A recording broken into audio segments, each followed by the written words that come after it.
Welcome back. ನಾಳೆಯೇ DK ಸಂಪುಟದ ನೂತನ ಸಚಿವರ ಪದಗ್ರಹಣ ಆಗುವಂತಹ ಸಾಧ್ಯತೆ ಇದೆ. ಹೈಕಮಾಂಡ್ನಿಂದ ಈಗಾಗಲೇ ಲಿಸ್ಟ್ ರೆಡಿಯಾಗಿದೆ. ಆದರೆ ಲೋಕಭವನಕ್ಕೆ ಪಟ್ಟಿಯನ್ನ ರವಾನೆ ಮಾಡಲಾಗಿದೆ. ನಾಳೆಯೇ ಡಿಕೆ ಸಂಪುಟದ ನೂತನ ಸಚಿವರ ಪದಗ್ರಹಣ ಸಾಧ್ಯತೆ ಇದೆ. ಹೈಕಮಾಂಡ್ನಿಂದ ಈಗಾಗಲೇ ಲಿಸ್ಟ್ ಏನಾದರೂ ರೆಡಿ ಆದರೆ ಲೋಕಭವನಕ್ಕೆ ಪಟ್ಟಿಯನ್ನ ರವಾನೆ ಮಾಡುವಂತಹ ಸಾಧ್ಯತೆ ಇದೆ. ಲೋಕಭವನಕ್ಕೆ ಪಟ್ಟಿಯನ್ನ ರವಾನೆಯನ್ನ ಮಾಡಲಿದ್ದಾರೆ ರಾಜ್ಯ ಸರ್ಕಾರದಿಂದ. ದೆಹಲಿಯ ವೇಣುಗೋಪಾಲ್ ನಿವಾಸದಲ್ಲಿ ರಾಜ್ಯ ನಾಯಕರ ಸಭೆಯನ್ನ ಕೂಡ ನಡೆಸಲಾಗ್ತಾ ಇದೆ. ಸಿಎಂ ಡಿಕೆ ಶಿವಕುಮಾರ್, ಮಾಜಿ ಸಿಎಂ ಸಿದ್ದರಾಮಯ್ಯ, ಕೆಪಿಸಿಸಿ ಅಧ್ಯಕ್ಷ ಹರಿಪ್ರಸಾದ್ ಅವರು ಕೂಡ ಈ ಸಭೆಯಲ್ಲಿರ್ತಾರೆ.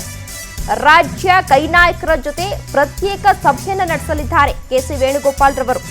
ರಾಜ್ಯ ನಾಯಕರ ಜೊತೆ ಸಭೆ ಬಳಿಕ ರಾಹುಲ್ ಗಾಂಧಿ ಹಾಗೂ ಖರ್ಗೆಗೆ ಮಾಹಿತಿಯನ್ನ ನೀಡ್ತಾರೆ. ರಾಹುಲ್ ಗಾಂಧಿ ಖರ್ಗೆ ಚರ್ಚಿಸಿದ ಬಳಿಕ ಪಟ್ಟಿಯನ್ನ ಫೈನಲ್ ಮಾಡಿ ನಾಳೆ ನೂತನ ಸಚಿವರ ಪದಗ್ರಹಣ ಮಾಡುವಂತಹ ಸಾಧ್ಯತೆ ಇದೆ. ಯಾವಾಗ ಸಚಿವರನ್ನ ನೇಮಕ ಮಾಡ್ತಾರೆ ಅನ್ನೋ ಸಾಕಷ್ಟು ಕುತೂಹಲ ಮೂಡಿತು. ಮೊದಲು ಸಿಎಂ ಡಿಕೆ ಶಿವಕುಮಾರ್ ಜೊತೆಗೆ ಹೈಕಮಾಂಡ್ ಸಭೆಯನ್ನ ನಡೆಸ್ತಾರೆ. ಆ ಬಳಿಕ ಮಾಜಿ ಸಿಎಂ ಸಿದ್ದರಾಮಯ್ಯ ಜೊತೆಗೆ ಹೈನಾಯಕರು ಮೀಟಿಂಗ್ ಅನ್ನ ಕೂಡ ನಡೆಸ್ತಾರೆ.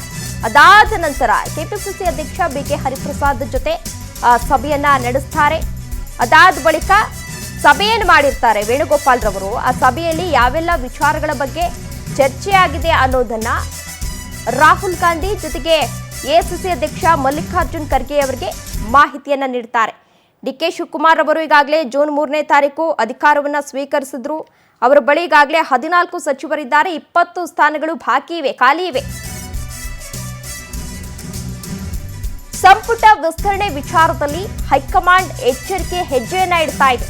ಸಂಧಾನ ಸೂತ್ರದೊಂದಿಗೆ ಕಗ್ಗಂಟನ್ನ ಬಿಡಿಸಿದ ದೆಹಲಿ ನಾಯಕರು 20 ಸ್ಥಾನಗಳ ಪೈಕಿ 5 ಸ್ಥಾನ ಹಿರಿಯರಿಗೆ ಅಂತ ಹೇಳಿ ಹೈಕಮಾಂಡ್ ನಾಯಕರು ಈಗಾಗಲೇ ತಿಳಿಸಿದ್ರು. 15 ಮಂದಿ ಹೊಸಬರಿಗೆ ಅವಕಾಶವನ್ನ ನೀಡಬೇಕು ಅಂತ ಹೇಳಿ ಹೈಕಮಾಂಡ್ ನಾಯಕರು ಈಗಾಗಲೇ ಒಲವು ತೋರಿಸಿದ್ರು. 10+10 ಅಂದ್ರೆ 10+10 ಸೂತ್ರಕ್ಕೆ ಎಐಸಿಸಿ ಹಾಗೂ ರಾಜ್ಯ ನಾಯಕರು ಕೂಡ ಈಗಾಗಲೇ ಒಪ್ಪಿಗೆಯನ್ನ ಸೂಚಿಸಿದ್ದಾರೆ. ಈ ಹಿಂದೆ ಸಿದ್ದರಾಮಯ್ಯನವರು ಮುಖ್ಯಮಂತ್ರಿ ಆಗಿದ್ದಂತಹ ಸಂದರ್ಭದಲ್ಲೂ ಕೂಡ ಹಿರಿಯ ನಾಯಕರಿಗೆ ಕೊಟ್ಟು ಹೊಸಬರಿಗೆ ಆದ್ಯತೆ ನೀಡಬೇಕು ಅಂತ ಹೇಳಿದ್ರು. ಡಿಕೆ ಸಂಪುಟದಲ್ಲಿ ಮಹಿಳೆಯರಿಗೆ ಸಿಗಲಿದೆಯಾ ಬಂಪರ್ ಎನ್ನುವ ಪ್ರಶ್ನೆ ಎದುರಾಗ್ತಾ ಇದೆ. 2-3 ಮಹಿಳೆಯರಿಗೆ ಮಂತ್ರಿಗಿರಿ ಸಿಗುವಂತಹ ಸಾಧ್ಯತೆ ಇದೆ. ಮಹಿಳೆಯರಿಗೆ ಹೆಚ್ಚಿನ ಅವಕಾಶ ನೀಡುವ ಬಗ್ಗೆ ಬಿಸಿ ಬಿಸಿ ಚರ್ಚೆ ಆಗ್ತಾ ಇದೆ. ಅದರಲ್ಲೂ ಪ್ರಮುಖವಾಗಿ ಲಕ್ಷ್ಮೀ ಹೆಬ್ಬಾಳ್ಕರ್, ನಯನ ಮೋಟಮ್ಮ, ಕನಿಜ್ ಫಾತಿಮಾ ಜೊತೆಗೆ ಉಮಾಶ್ರೀ, ಆರತಿ ಕೃಷ್ಣ ಪೈಕಿ ಯಾರಿಗೆ ಒಲಿಯಲಿದೆ ಮಂತ್ರಿ ಸ್ಥಾನದ ಭಾಗ್ಯ ಎನ್ನುವ ಪ್ರಶ್ನೆ ಕೂಡ ಎದುರಾಗ್ತಾ ಇದೆ. ಇದೇ ವಿಚಾರಕ್ಕೆ ಸಂಬಂಧಪಟ್ಟಂತೆ ಹೆಚ್ಚಿನ ಡೀಟೇಲ್ಸ್ ಅನ್ನ ನೀಡಲಿದ್ದಾರೆ ನಮ್ಮ ಪ್ರತಿನಿಧಿ ರಾಘವೇಂದ್ರ. ರಾಘವೇಂದ್ರ, ಎಲ್ಲರೂ ಕೂಡ ಬಹಳ ಕುತೂಹಲದಿಂದ ಕಾಯ್ತಾ ಇದ್ರು ಯಾವಾಗ ಸಂಪುಟ ವಿಸ್ತರಣೆ ಆಗುತ್ತೆ ಅಂತ. ನಾಳೆ ಪದಗ್ರಹಣ ಆಗುವಂತಹ ಸಾಧ್ಯತೆ ಇದೆಯಾ? ಯಾರಿಗೆಲ್ಲ ಸಿಗಲಿದೆ ಮಂತ್ರಿಗಿರಿ ಸ್ಥಾನ?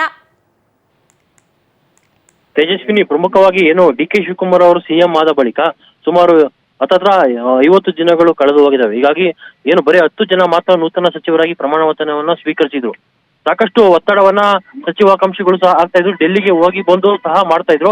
ಆದ್ರೆ ಯಾವುದೇ ರೀತಿಯ ಸಚಿವ ಸಂಪುಟ ವಿಸ್ತರಣೆ ಆಗ್ತಾ ಇರಲಿಲ್ಲ. ನೂತನ ಸಚಿವರು ಸಹ ಡಿಕೆ ಶಿವಕುಮಾರ್ ಅವರ ಕ್ಯಾಬಿನೆಟ್ಗೆ ಸೇರ್ಪಡೆ ಆಗ್ತಾ ಇರಲಿಲ್ಲ. ಹೀಗಾಗಿ ಸಾಕಷ್ಟು ಒತ್ತಡದ ನಂತರ ಇದೀಗ ಹೈಕಮಾಂಡ್ ಅಂದ್ರೆ ರಾಹುಲ್ ಗಾಂಧಿ ಅವರ ವಿದೇಶ ಪ್ರವಾಸದ ನಂತರ ರಾಹುಲ್ ಗಾಂಧಿ ಅವರು ಮೊನ್ನೆ ಸಿಎಂ ಡಿಕೆ ಶಿವಕುಮಾರ್ ಹಾಗೆ ಮಾಜಿ ಸಿಎಂ ಸಿದ್ದರಾಮಯ್ಯ ಹಾಗೆ ಕೆಪಿಸಿಸಿ ಅಧ್ಯಕ್ಷರಾಗಿರ್ತಕ್ಕಂಥ ಹರಿಪ್ರಸಾದ್ ಅವರನ್ನ ಕರೆಸಿಕೊಂಡು ಚರ್ಚೆಯನ್ನ ಮಾಡ್ತಾರೆ. ಆದ್ರೆ ತುರ್ತು ಕಾರ್ಯದ ನಿಮಿತ್ತ ಎಐಸಿಸಿ ಅಧ್ಯಕ್ಷರಾಗಿರ್ತಕ್ಕ ಮಲ್ಲಿಕಾರ್ಜುನ್ ಖರ್ಗೆ ಅವರು ಬೆಂಗಳೂರಿಗೆ ವಾಪಸ್ ಆಗ್ತಾರೆ. ಹೀಗಾಗಿ ಮಲ್ಲಿಕಾರ್ಜುನ್ ಖರ್ಗೆ ಅವರನ್ನ ಮತ್ತೆ ಕರೆಸ್ತೀವಿ, ಆಗ ಬನ್ನಿ ಅಂತ ಹೇಳ್ಬಿಟ್ಟು ಹೈಕಮಾಂಡ್ ನಾಯಕರು ತಿಳಿಸಿದ್ರು. ಹೀಗಾಗಿ ಮಲ್ಲಿಕಾರ್ಜುನ್ ಖರ್ಗೆ ಅವರು ಮತ್ತೆ ಪುನಃ ಡೆಲ್ಲಿಗೆ ವಾಪಸ್ ಆದ ಬಳಿಕ ಇದೀಗ 3 ಮತ್ತೆ ಪುನಃ ಕರೆಸಿರ್ತಕ್ಕಂಥದ್ದು. ಇದೀಗ 3 ಕೊಟ್ಟಿರ್ತಕ್ಕಂಥ ಒಂದೊಂದು ಲಿಸ್ಟ್ಗಳನ್ನು ಸಹ ತಾಳೆ ಹಾಕಲಾಗ್ತಾ ಇದೆ.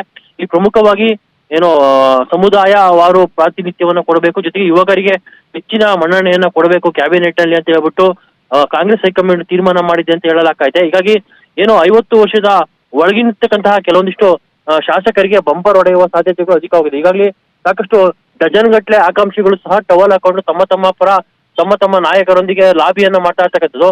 ಒಂದ್ ಕಡೆ ಡಿಕೆ ಶಿವಕುಮಾರ್ ಅವರ ಬಣದ ಕೆಲವೊಂದಿಷ್ಟು ಶಾಸಕರು ಡಿಕೆ ಅವರನ್ನ ಇಟ್ಕೊಂಡು ಲಾಬಿಯನ್ನ ಮಾಡ್ತಾ ಇದ್ರೆ, ಇತ್ತ ಕಾಂಗ್ರೆಸ್ ನಲ್ಲಿ ದೊಡ್ಡ ಮಟ್ಟದ ವರ್ಚಸ್ಸನ್ನು ಹೊಂದಿರ್ತಕ್ಕಂಥವ್ರು, ನಿರ್ಣಾಯಕ ಪಾತ್ರವನ್ನು ವಹಿಸ್ತಕ್ಕಂಥ ಸಿದ್ದರಾಮಯ್ಯನವರ ಬಣ ಸಹ ನಾವೇನ್ ಕಮ್ಮಿ ಇಲ್ಲ ಅಂತ ಹೇಳ್ಬಿಟ್ಟು ಸಿದ್ದರಾಮಯ್ಯನವ್ರನ್ನ ಇಟ್ಕೊಂಡು ಒಂದು ದೊಡ್ಡ ಮಟ್ಟದ ಲಾಬಿಯನ್ನ ಮಾಡ್ತಾ ಇದ್ದಾರೆ. ಇನ್ನು ಎಐಸಿಸಿ ಅಧ್ಯಕ್ಷರಾಗಿರ್ತಕ್ಕಂಥ ಮಲ್ಲಿಕಾರ್ಜುನ್ ಖರ್ಗೆ ಅವರ ಒಂದು ಬಣವನ್ನು ಸಹ ಇಲ್ಲಿ ಲಾಬಿಯನ್ನ ಮಾಡ್ತಾ ಇರ್ತಕ್ಕಂಥದ್ದು. ಇನ್ನು ಸುರ್ಜೇವಾಲಾ ಅವರು ಯಾರಿಗೆಲ್ಲ ಚಾನ್ಸ್ ಅನ್ನ ಕೊಡ್ತಾರೆ ಅನ್ನೋದ್ರ ಬಗ್ಗೆ ಸಹ ಸುರ್ಜೇವಾಲಾ ಅವರನ್ನು ಇಟ್ಕೊಂಡು ಸಹ ಕೆಲವೊಂದಿಷ್ಟು ಲಾಬಿಯನ್ನ ಮಾಡ್ತಾ ಇದ್ದಾರೆ.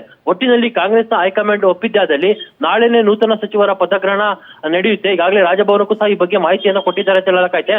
ಆದ್ರೆ ಇಲ್ಲೊಂದು ಕ್ಲಾರಿಟಿ ಸಿಗ್ತಾ ಇಲ್ಲ. ರಾಜ್ಯಪಾಲರು ಗುರುವಾರ ಯಾವುದೋ ಒಂದು ಕಾರ್ಯಕ್ರಮದ ನಿಮಿತ್ತ ಅವರು ಬೆಂಗಳೂರಿನಲ್ಲಿ ಇರೋದಿಲ್ಲ. ಹೀಗಾಗಿ ನಾಳೆ ಏನಾದ್ರು ಕಾಂಗ್ರೆಸ್ ನಾಯಕರು ಸಮಯವನ್ನ ಕೇಳಿದ್ರೆ ರಾಜ್ಯಪಾಲರು ಕೊಡ್ತಾರಾ ಅನ್ನೋದ್ರ ಬಗ್ಗೆನೂ ಸಹ ಪ್ರಶ್ನೆ ಆಗ್ತದೆ. ಆದ್ರೆ ರಾಹುಲ್ ಗಾಂಧಿ ಅವರು 24ನೇ ತಾರೀಕು ರಾಜ್ಯಕ್ಕೆ ಬರ್ತಾ ಇದ್ದಾರೆ.